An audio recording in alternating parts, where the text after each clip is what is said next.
CADV Storytelling mempersembahkan sebuah karya besar dari S.H. Mintarja dengan judul Mata Air di Bayangan Bukit.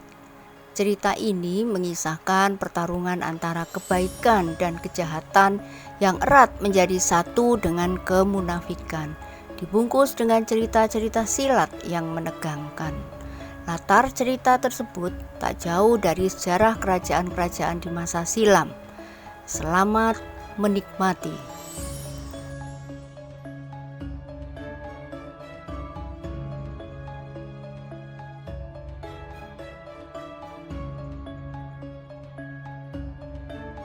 Pada episode yang lalu diceritakan bahwa jika mereka kemudian mencari Daruwerdi, apakah kira-kira nasib mereka akan seperti kedua orang kawannya yang datang terdahulu? Tiba-tiba saja kawannya bertanya. Jeliteng menggeleng lemah, jawabnya, "Aku tidak tahu. Aku hanya mengatakan apa yang aku ketahui tanpa memperhitungkan apapun juga." Akhirnya kedua orang kawannya itu pun meninggalkan Jeliteng yang nampak ketakutan. Tetapi yang dapat dilakukan oleh kedua orang itu hanyalah beberapa pesan yang tidak berarti. Sepeninggal kedua kawannya, Jeliteng pun segera pergi ke dapur.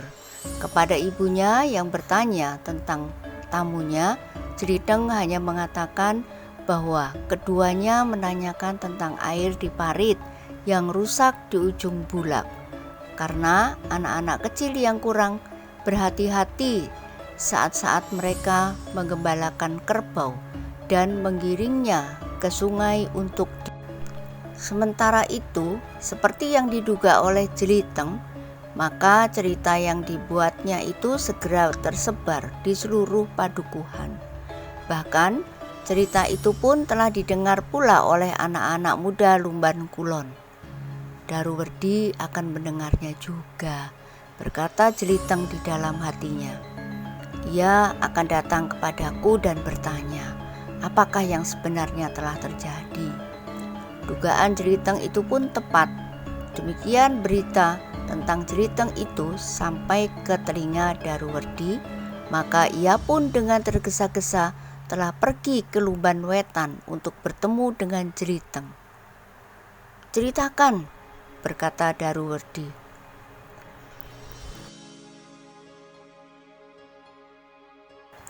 Jeliteng menceritakan peristiwa itu seperti yang diceritakan kepada kedua orang Lumban Wetan yang datang kepadanya. "Jadi, kau dilepaskan begitu saja?" bertanya Daruwerdi. "Tidak, aku telah dibenamkan di dalam parit." "Maksudku, kau tidak dibunuhnya?" "Tentu tidak.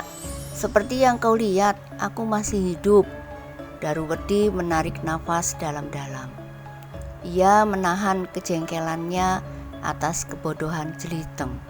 Namun kemudian ia bertanya, "Apakah kau sadar bahwa dengan demikian kau sudah menghadapkan aku kepada kedua orang itu?"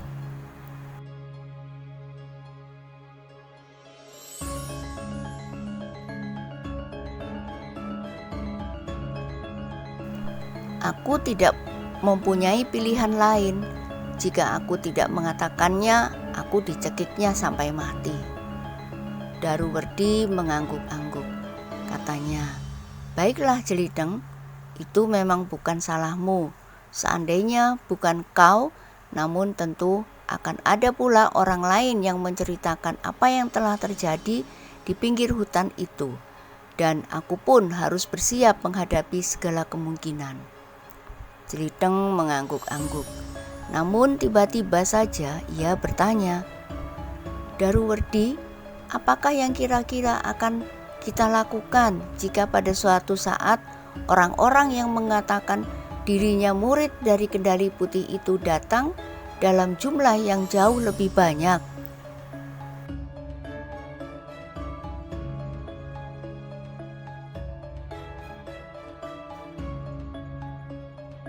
Daruwerdi memandang wajah Jeliteng yang cemas. Namun kemudian anak muda itu justru tertawa. Katanya, "Bersembunyi, bukankah itu cara yang paling baik untuk melawan mereka yang berjumlah melampaui kekuatan dan kemampuan?" Jeliteng mengangguk-angguk. Tetapi ia masih bertanya lagi, "Mungkin kau berhasil bersembunyi, namun agaknya orang-orang Kendali Putih itu adalah orang-orang yang kasar dan jahat. Bagaimanakah jika seandainya ia melepaskan dendamnya kepada kami?" Sejenak Jeliteng terdiam, wajahnya menegang. Namun katanya kemudian, "Daruwerdi, kami setidak-tidaknya aku sendiri merasa sangat cemas. Aku merasa tidak tentram lagi karena peristiwa yang berurutan telah terjadi itu. Jika benar katamu, maka ada kemungkinan besok atau lusa Lumban akan menjadi sasaran kemarahan orang-orang Kendali Putih." Daruwerdi mengerutkan keningnya. Kemudian katanya, "Aku akan memikirkannya. Aku akan berusaha agar orang-orang Kendali." Jeliteng termangu-mangu sejenak. Dipandangnya Daruwerdi yang berdiri tegak dengan wajah yang sedikit terangkat. Di wajahnya sama sekali tidak membayang kecemasan dan kekhawatiran tentang kemungkinan-kemungkinan buruk yang menimpa dirinya. Tetapi Jeliteng pun kemudian berkata, "Kami hanya dapat menyandarkan keselamatan kami kepadamu. Ternyata kau adalah satu-satunya. Namun karena itu, jangan kau menyalahkan aku pula bahwa aku sudah terlibat ke dalam suatu keadaan yang sebenarnya tidak aku kendaki pula. Juga apabila hal ini akan menyentuh anak-anak muda Lumban." Jeliteng mengangguk-angguk, tetapi ia masih bertanya, "Jika demikian, apakah kau mempunyai cara yang akan dapat membantu kami menghindarkan diri dari bencana itu?" "Jeliteng," jawab Daruwerdi, "nampaknya memang aneh dan barangkali tidak pernah terpikir oleh kalian.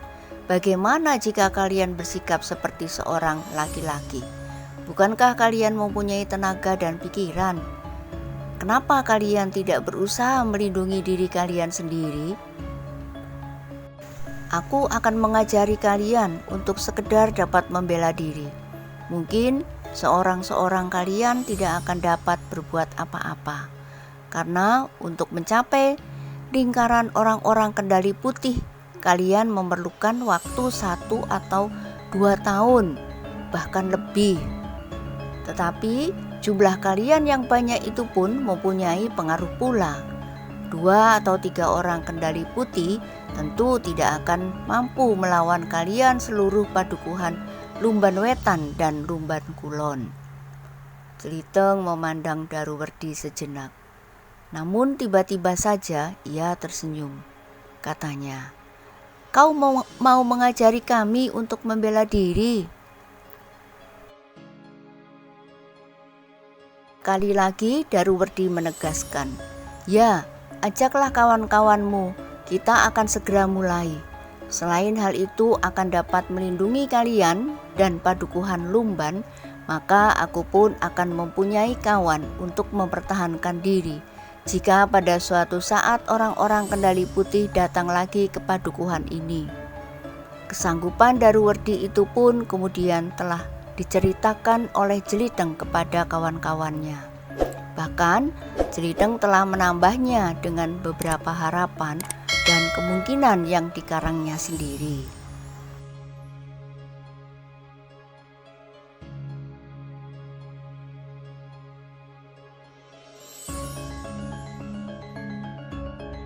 "Kita akan menjadi pengawal padukuhan kita seperti seorang prajurit mengawal kota raja," katanya.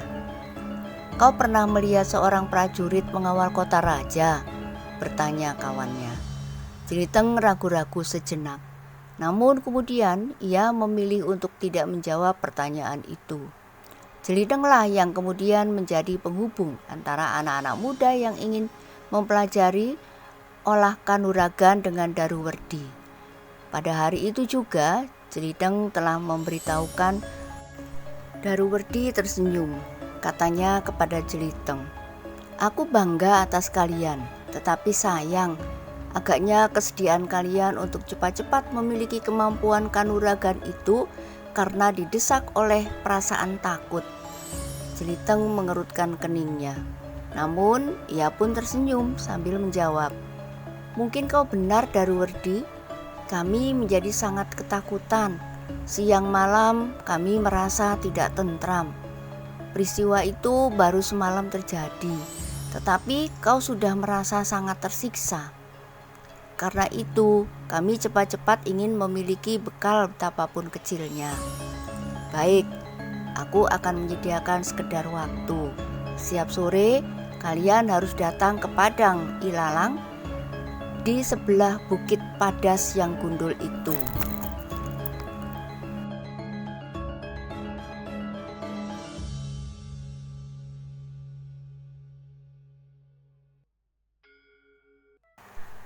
Bukit Padas? Di luar sadarnya Jeliteng bertanya. "Ya, aku kira tempat itu adalah tempat yang paling baik. Cukup luas dan tidak akan terganggu. Jauh dari padukuhan, sehingga anak-anak kecil tidak akan berkerumun seperti nonton wayang beber." "Terima kasih," Jeliteng mengangguk-angguk. Dengan tergesa-gesa ia pun segera menemui kawan-kawannya, baik dari Lumban Wetan maupun dari Lumban Kulon. Setiap sore mereka harus berkumpul di Padang Ilalang di sebelah Bukit Padas. Mereka akan mendapat latihan membela diri jika benar-benar terjadi kerusuhan di padukuhan itu. Kesediaan Daruwerdi itu pun segera menjadi pusat pembicaraan. Setiap orang merasa wajib mengikutinya. Seperti dikatakan oleh Daruwerdi, dorongan yang paling kuat dari diri mereka sebenarnya adalah perasaan takut. Namun dalam pada itu, Jeliteng tidak melupakan Kiai Kanti yang berada di bukit sebelah. Rasa-rasanya ia sudah terikat pada suatu kewajiban untuk datang dan melaporkan apa yang telah terjadi. Seolah-olah orang tua di bukit itu mempunyai pengaruh yang kuat atas dirinya tanpa dapat dihindari. Karena itulah, maka ketika malam menjadi gelap, Jeliteng dengan diam-diam telah pergi ke bukit sambil membawa sebuah belanga dan sebuah kelenting seperti yang dipesankan oleh Kiai Kanti. Namun dalam pada itu, Jeliteng merasa heran kepada dirinya sendiri. Sebuah pertanyaan tiba-tiba saja timbul. Apakah yang aku lakukan ini sekedar didorong oleh belas kasihan, atau peri kemanusiaan, atau karena orang tua itu melakukan? Jeliteng menarik nafas dalam-dalam. Tiba-tiba saja ia menggeram. Sebenarnya aku belum tahu pasti apakah sudah sewajarnya aku menempatkan diriku di bawah pengaruh wibawanya.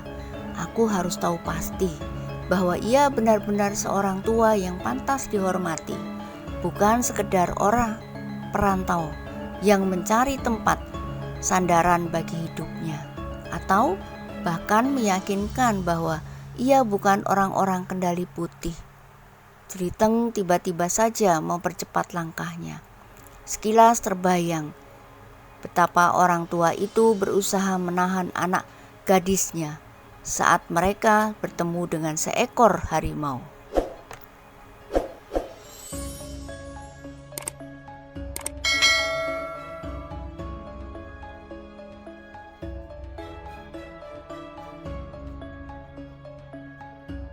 Mereka menyatakan diri mereka sebagai perantau yang perlu dikasihani. Saat itu Kiai Kanti tentu mengetahui bahwa Daruwerdi ada di sekitar mereka dan berusaha untuk tidak memberikan kesan bahwa mereka memiliki ilmu. Kiai Kanti sempat menekan pusat saraf anaknya sehingga anaknya tidak dapat berbuat apa-apa. Tetapi apakah benar mereka memiliki kemampuan yang berlebih-lebihan? Apa salahnya jika aku mengetahui lebih jauh? Bukan sekedar mengenal ketahanan jasmania orang itu dan anaknya itu saat mereka mendaki bukit melalui tebing-tebing padas yang sulit.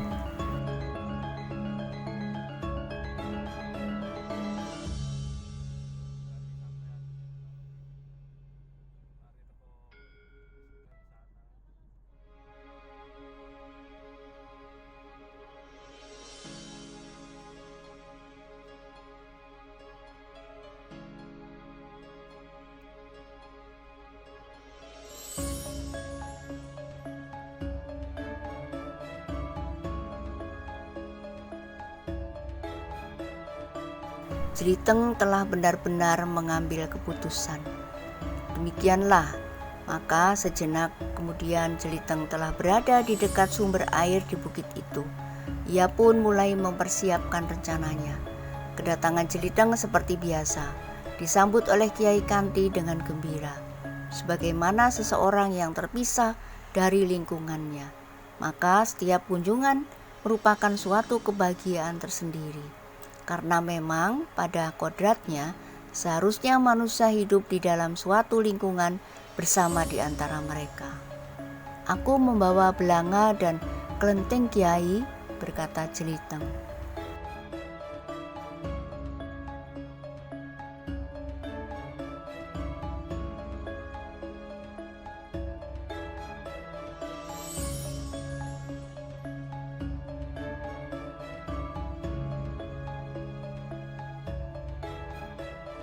Oh, terima kasih Ger, terima kasih, berkata Kiai Kanti sambil menerima benda-benda itu.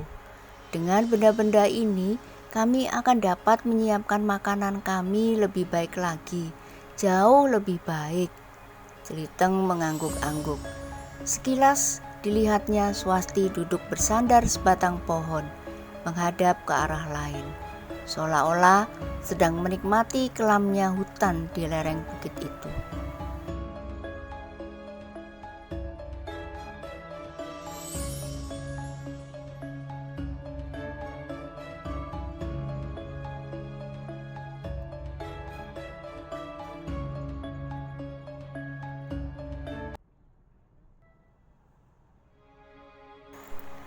Ia sama sekali tidak mengacuhkan kedatanganku, gumam Jeliteng di dalam hatinya. Seandainya ia tidak menghiraukan aku, apakah ia tidak merasa senang bahwa aku telah membawa belanga dan kelenting baginya? Jeliteng sendiri tidak tahu kenapa tiba-tiba saja ia merasa tersinggung. Sikap itu adalah sikap Swasti sejak ia bertemu pertama kali. Gadis itu memang tidak pernah mengacuhkan kehadirannya. Bahkan kadang-kadang justru berlindung di balik batang-batang pohon. Perasaan itu telah membuat sikap Jeliteng agak berbeda. Peristiwa yang terjadi di Lumban pun Kiai Kanti ternyata memiliki ketajaman penglihatan.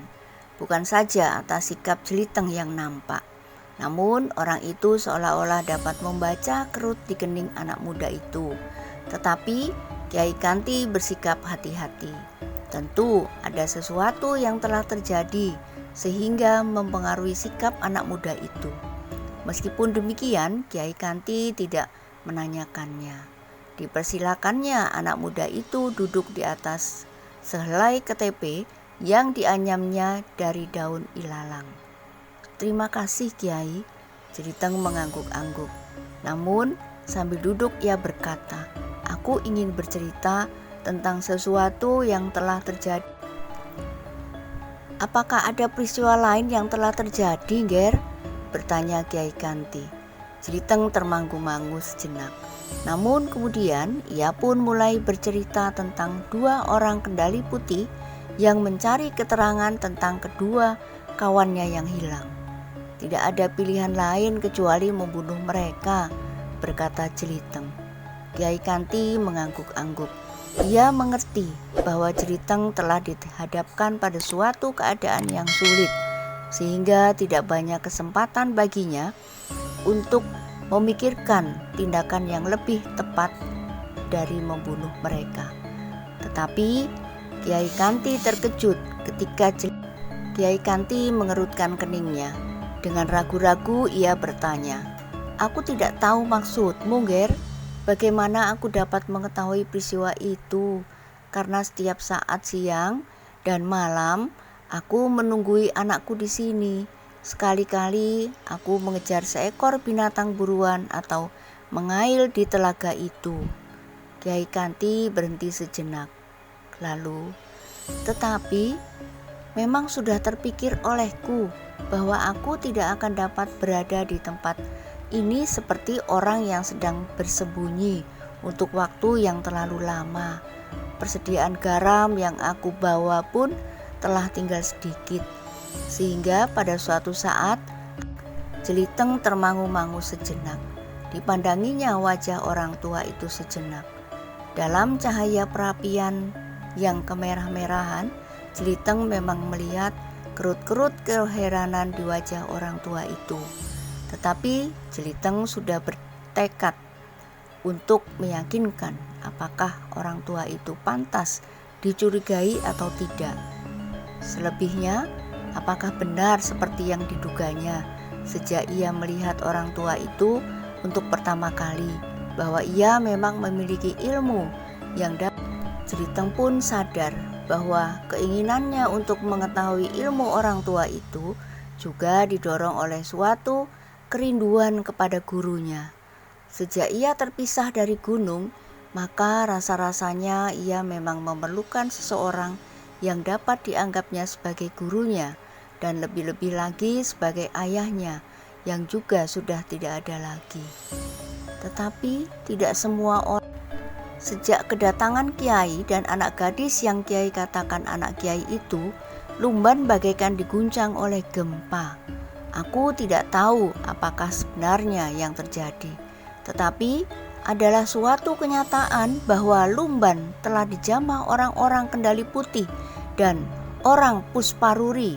Sementara itu, Kiai yang berpura-pura sebagai seorang perantau telah berada pula di tempat ini.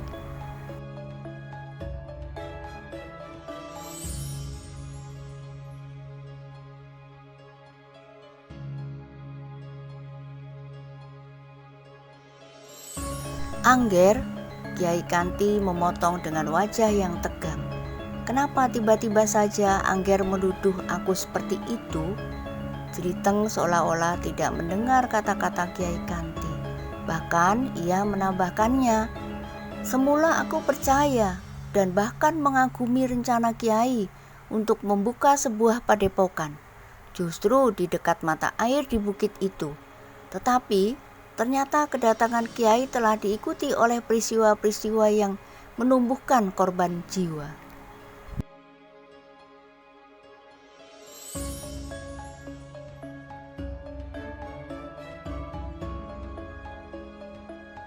Kiai Kanti termangu-mangu sejenak. Dipandanginya wajah anak muda itu, seolah-olah ia ingin melihat apakah yang tersirat pada kata-katanya itu. "Angger," berkata Kiai Kanti sareh, "sebagai orang tua, aku mencoba untuk mengerti apakah yang Angger maksud sebenarnya di balik kata-kata dan terlebih-lebih lagi sikap Angger. Mungkin Angger benar-benar mencurigai kami, tetapi mungkin Angger mempunyai maksud-maksud lain tertentu dengan sikap itu. Apapun, jangan begitu anak mas," berkata Kiai Kanti. "Kau belum dapat membuktikan bahwa kami berdua berbuat salah. Adalah tidak adil bahwa Angger akan menangkap kami dan membawa kami menghadap Ki Buyut. Memang kami sudah berniat untuk menghadap Ki Buyut dan menyatakan niat kami membuka sebuah padepokan, tetapi bukan sebagai dua orang tawanan.